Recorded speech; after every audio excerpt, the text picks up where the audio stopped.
The chapter which I really enjoyed is about the state of the dead. There's so much confusion if you realized. There's so much confusion among the people. Most of the cultures, they believe that the dead are still living.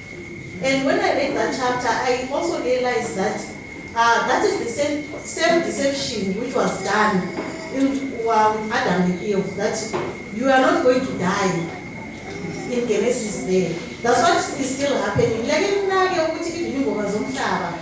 these days, zonke uyathuma ithifamela yekhuluma namadlozi ikhuluma nani is still there. But I did learn that the dead know nothing about they are waiting for the second coming of the dead. You mustn't consult them. Even singahamba siye that will help us. I did enjoy it in that chapter. That's what I did enjoy.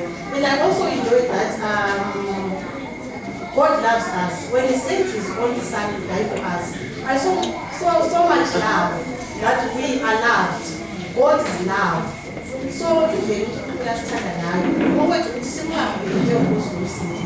I did enjoy reading all the scriptures, and again, the Lord, I did learn a lot. Thank you so much for the opportunity.